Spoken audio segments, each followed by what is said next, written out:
I just want to know more about yourself and how you got to where you are now, maybe a little bit about how you grew up. What was that like? So I grew up in Tucson, Arizona. And so that is pretty southwest United States. I have family in Mexico and family in Canada. So I like to say I'm the whole North America. And so it's pretty fun to kind of have all those different experiences. Growing up in Tucson, it was very diverse, a huge Hispanic population, and I am half Hispanic. So that's been definitely a journey for me. All throughout school, I've really enjoyed school for the most part. I'm definitely a lifelong learner at heart. And so I went to some like gifted programs, kind of college prep school. So that got me like a lot of experience, but it also kind of like slapped me in the face of like how hard school can be sometimes. Yeah. And then now I'm in doctoral school, so I'm getting my doctorate in psychology. Really, really cool. Starting really easy, how would you define confidence for yourself? Confidence for me, it kind of just means like holding your head high and knowing that like you are who you are, while also like truly understanding yourself. I think like being confident in who you are without judgment, without limitations, it can really like play into just your own identity and your own sense of purpose in life too.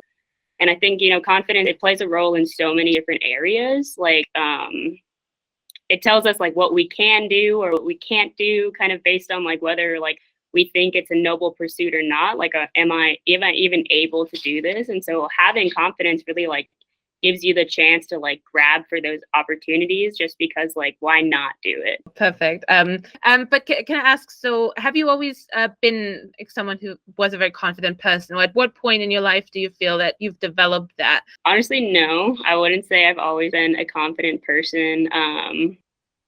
I had a really, really hard time like in high school, kind of like when I first kind of came into high school, and I was really comparing myself to others was like the big thing. Is I wasn't accepting me for me. I was accepting kind of what the other ideals were rather than kind of like where I was. So it's definitely been a journey. I wouldn't say, it's been smooth sailing at all. There's been things, like little things here and there, comments people have made that like have really, like sunk in really hard, and I like made a part of like who I was. When it shouldn't be like that. You shouldn't be letting other people tell you who you are. Absolutely. And at what point do you feel you broke through, so to speak, and you developed perhaps a level of confidence that was quite consistent? Obviously, you always get the odd dip. That's normal, that's natural. But at what point did you feel that you had a reasonable level of confidence, or those sorts of things no longer bothered you, and what helped you get there? So I feel like just having, a solid support system is really a big part of building back that confidence for me. Having, my family and friends there telling me like that I did a good job, or like, I worked as hard as I could. When you get those compliments from people, like taking them to heart and like really like integrating them into like your identity, like, okay, that is how people see me. So why don't I see myself that way too? Yeah, definitely. What were sort of other things along your confidence building journey where you really sort of made a leap forward, those light bulb moments that you really, it was like, I learned this bit about me now, and, it sort of never clicked quite. So was there any such moment that you can remember? When I took a step back, and instead of kind of following what everybody else was doing, and then just kind of following what I felt was best for me, really helped me kind of recognize that like I can create myself, and that doesn't have to already be created by somebody else. And within that, like the biggest thing I would say, like that light bulb moment was that like relinquishing control over like things that you can't change, and being able to accept like what it is in front of you as it is. And that like when you do try to control things or change things, like it'll drive you insane, because they're not going to budge, because they are what they are. And that's not to say, things can't change, but forcing it is really like where that you're kind of like butting heads with something. And so that helped me realize that there are like things that I can put my effort into, and then some things that I can just let be. And I just began to accept myself for where I was at rather than belittling myself for what could be different or how I could be seen better. And then like again with those strengths, just pulling those strengths up as high as I could. And then like any of those like perceived weaknesses were just like minuscule little like specks compared to like how great it could be.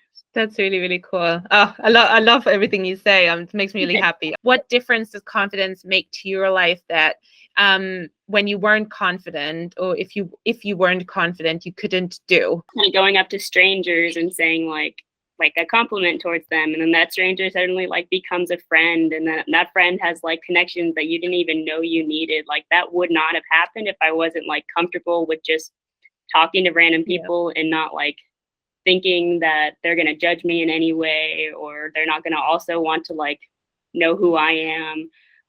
So just, not like preventing yourself from living life.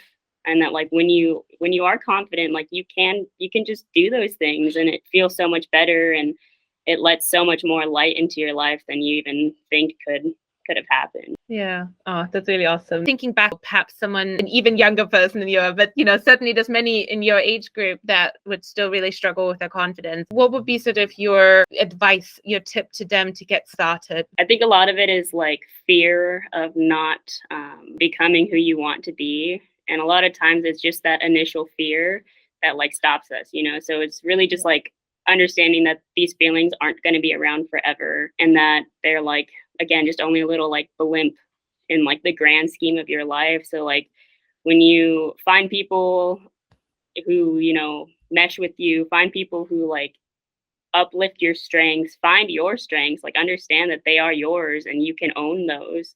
And then, build up what you can, not what you think you should. Really is just understand like what small rock can I move first rather than, moving the whole Mount Everest. Yeah. And so a lot of things that I like to do, is just journal, make a vision board, pray, meditate, do anything that just brings you into the present. And then like with that, instead of thinking of what if, just focusing on like, what can you do right now, today? What can you do tomorrow? And that like, just knowing, it's going to be okay.